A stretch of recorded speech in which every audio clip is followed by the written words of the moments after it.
Muy buenos días para todos. ¿Puede acaso Dios morir? Es el título de la reflexión del día de hoy en nuestro devocional Hablando con Dios en casa. Oremos al Señor para que el Dios Todopoderoso y Justo, Santo del Universo, hable a nuestro corazón. Padre bueno, tú estás interesado, Señor, en hablar a las personas. A todo aquel que quiera oír, que quiera prestar sus oídos con atención para escuchar la palabra que tienes para cada uno de nosotros. Por esa razón, Señor, permite que cada persona que pueda escuchar este mensaje sea tocada por tu Santo Espíritu y tu palabra conforme a lo que has dispuesto en tu corazón para cada uno de nosotros. Te lo pedimos en el nombre de Jesús. Amén. ¿Puede acaso Dios morir? Leamos en el libro del profeta Zacarías capítulo 12 versículo 10. Y derramaré sobre la casa de David y sobre los moradores de Jerusalén espíritu de gracia y de oración, y mirarán a mí, a quien traspasaron, y llorarán como se llora por hijo unigénito, afligiéndose por él como quien se aflige por el primogénito. Aunque fue el profeta Zacarías quien dijo estas palabras, era Dios mismo hablando desde mucho tiempo atrás lo que ocurriría consigo mismo. Pero aquí hay algo ciertamente extraño.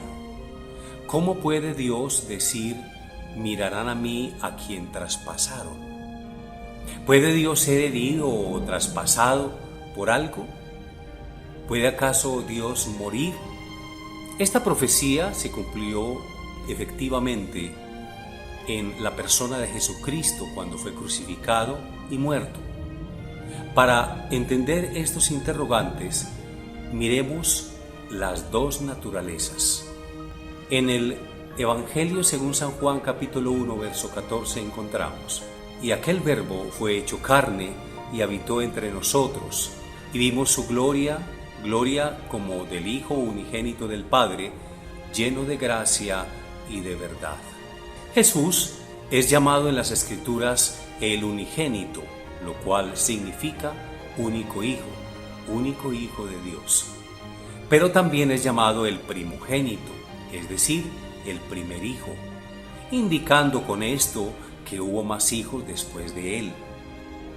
Cuando la Biblia afirma que aquel verbo fue hecho carne, nos da a entender ciertamente que el verbo ya existía antes de hacerse carne. ¿Desde cuándo existía el verbo? Desde el principio, es decir, desde la eternidad, al igual que Dios el Padre. Leamos en Juan 1, versículo 1. En el principio era el verbo, y el verbo era con Dios, y el verbo era Dios.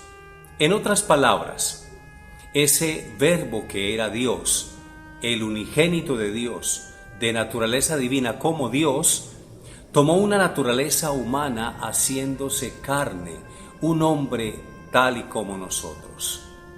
Sin dejar de ser Dios, Jesús se hizo hombre para habitar entre nosotros.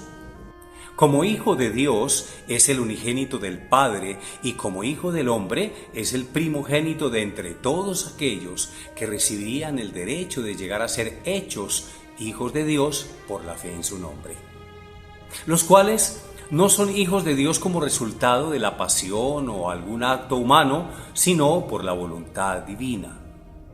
No es fácil de entender, pero es lo que dice la Escritura. Jesús es 100% hombre y 100% Dios. Y en verdad, Él murió.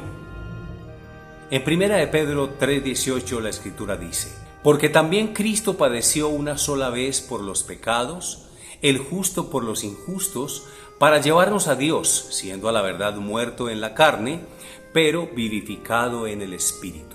Tal como dijo la profecía, Jesús murió en la cruz. Resalto lo que dice el apóstol Pedro: siendo a la verdad muerto en la carne. Fue su carne, su naturaleza humana la que murió, no su naturaleza divina. Las Escrituras dicen que sus manos y sus pies fueron clavados en el madero, que el soldado abrió su costado con una lanza por cuya herida brotaron agua y sangre. En verdad, Jesús murió.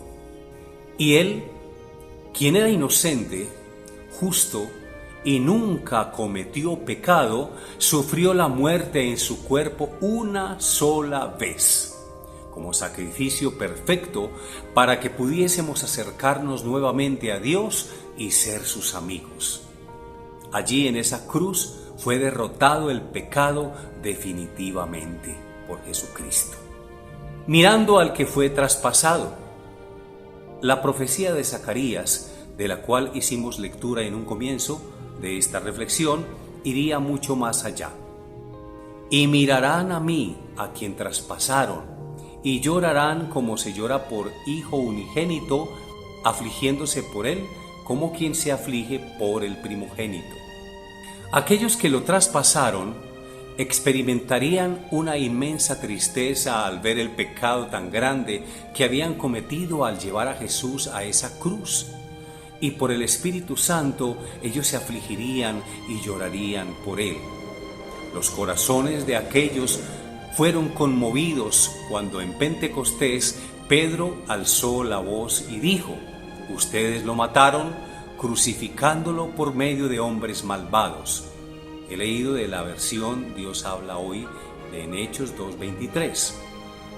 Al escuchar esto, más de 3,000 personas conmovidas lamentaron su pecado y creyeron en Jesucristo.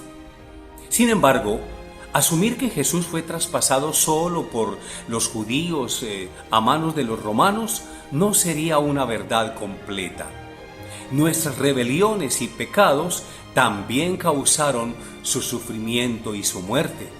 Hoy día, el Espíritu Santo sigue llenando de gracia la humanidad, conmoviendo y dando entendimiento de que el unigénito Hijo de Dios fue herido por nuestras transgresiones. En esa tristeza, cuando confesamos nuestra culpabilidad, también nos gozamos, pues su muerte nos otorgó la justicia delante del Padre y la paz que proviene del perdón.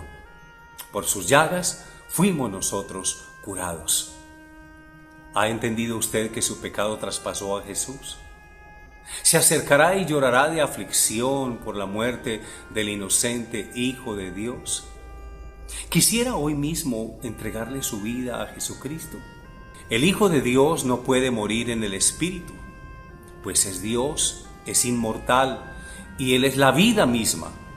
Fue llevado a la muerte en su naturaleza humana, pero fue resucitado por el poder del Espíritu Santo. Hoy mismo puede usted entregar su corazón a Él y pedirle que le perdone, pues Jesús es su única esperanza de vida eterna.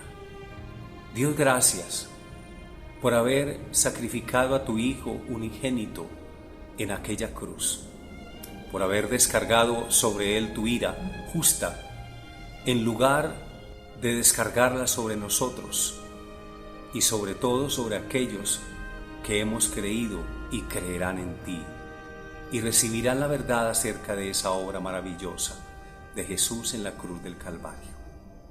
Agradecemos, oh Señor, que hoy día también tu Espíritu Santo derrame de su gracia sobre la humanidad y sobre todo aquel que reaccione con dolor ante la verdad de que Jesús fue crucificado por nuestras culpas. Te suplico que hagas ese milagro en cada persona que escuche este mensaje, en el nombre de Jesús. Amén y amén.